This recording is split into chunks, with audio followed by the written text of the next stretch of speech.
ಚುನಾವಣಾ ದಿನಾಂಕ ಘೋಷಣೆಯಾದ ಬೆನ್ನಲ್ಲೇ ಆಡಳಿತಾರೂಢ ಕಾಂಗ್ರೆಸ್ಗೆ ಸೇರ್ಪಡೆಯಾಗಿರುವ ನಾಯಕರ ಸಂಖ್ಯೆಯೂ ಕೂಡ ಹೆಚ್ಚಾಗ್ತಾ ಇದೆ.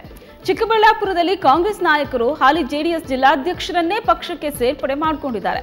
ಹೈನುಗಾರಿಕಾ ಕ್ಷೇತ್ರದಲ್ಲಿ ಪ್ರಭಾವಿ ಮುಖಂಡರಾಗಿರೋ ಕೆವಿ ನಾಗರಾಜ್ ಸಿಎಂ ನೇತೃತ್ವದಲ್ಲಿ ಕೈಗೆ ಜೈ ಎಂದಿದ್ದಾರೆ.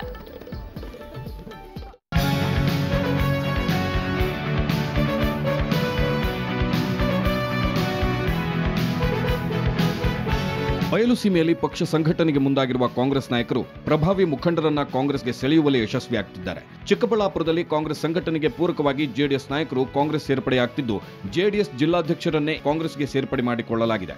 ಮುಖ್ಯಮಂತ್ರಿ ಸಿದ್ದರಾಮಯ್ಯ ನೇತೃತ್ವದಲ್ಲಿ ಚಿಕ್ಕಬಳ್ಳಾಪುರ ಜೆಡಿಎಸ್ ಜಿಲ್ಲಾಧ್ಯಕ್ಷ ಕೆವಿ ನಾಗರಾಜ್ ಕಾಂಗ್ರೆಸ್ ಸೇರ್ಪಡೆಯಾಗಿದ್ದಾರೆ.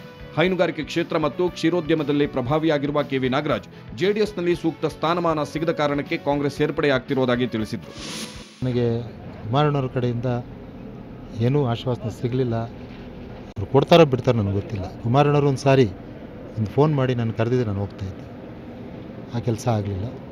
ಹಾಗಾಗಿ ಇವತ್ತು ಭಾಳ ನೋವಿನಿಂದ ಈ ಪಕ್ಷ ತೊರೆಯುವಂಥ ಕೆಲಸ ಆಗಿದೆ. ತುಂಬ ನೋವಾಗ್ತಾಯಿದೆ. ಕೆವಿ ನಾಗರಾಜ್ ಸೇರ್ಪಡೆಯಿಂದ ಚಿಕ್ಕಬಳ್ಳಾಪುರ ಕ್ಷೇತ್ರದಲ್ಲಿ ಕಾಂಗ್ರೆಸ್ಗೆ ಬಲ ಬಂದಂತಾಗಿದೆ.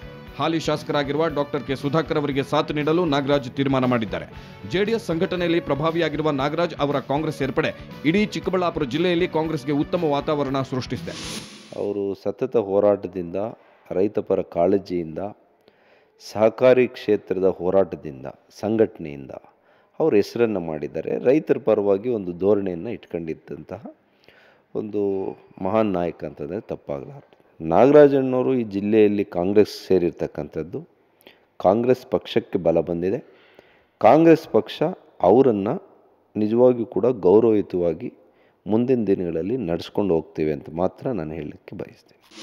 ಜೆಡಿಎಸ್ ಜಿಲ್ಲಾಧ್ಯಕ್ಷರಾಗಿರುವ ಕೆವಿ ನಾಗರಾಜ್ ಅವರ ಸೇರ್ಪಡೆಯಿಂದ ಜೆಡಿಎಸ್ಗೆ ದೊಡ್ಡ ಹೊಡೆತ ಕೊಟ್ಟಂತಾಗಿದೆ. ಕಳೆದ ಬಾರಿ ಟಿಕೆಟ್ ವಂಚಿತರಾಗಿದ್ದ ನಾಗರಾಜ್ ಅವರಿಗೆ ಸೂಕ್ತ ಸ್ಥಾನಮಾನ ಕೊಡದ ಕಾರಣಕ್ಕೆ ಜೆಡಿಎಸ್ ತೊರೆದು ಕಾಂಗ್ರೆಸ್ ಸೇರಿದ್ದಾರೆ. ಕಳೆದ ಲೋಕಸಭಾ ಚುನಾವಣೆಯಲ್ಲಿ ಚಿಕ್ಕಬಳ್ಳಾಪುರ ಲೋಕಸಭಾ ಕ್ಷೇತ್ರದಿಂದ ಎಚ್.ಡಿ. ಕುಮಾರಸ್ವಾಮಿ ಅವರು ಸ್ಪರ್ಧೆ ಮಾಡಿದಾಗ ಮುಂಚೂಣಿಯಲ್ಲಿ ನಿಂತು ಕೆಲಸ ಮಾಡಿದ ಕೆವಿ ನಾಗರಾಜ್ ಈಗ ಕಾಂಗ್ರೆಸ್ ಪಾಲಾಗಿದ್ದಾರೆ. ಇದು ಸಹಜವಾಗಿಯೇ ಚಿಕ್ಕಬಳ್ಳಾಪುರ ಕ್ಷೇತ್ರದಲ್ಲಿ ಕಾಂಗ್ರೆಸ್ಗೆ ಉತ್ತಮ ಬೆಳವಣಿಗೆ ಎನ್ನಲಾಗಿದೆ. ರವಿಕುಮಾರ್, ಸುವರ್ಣ ನ್ಯೂಸ್.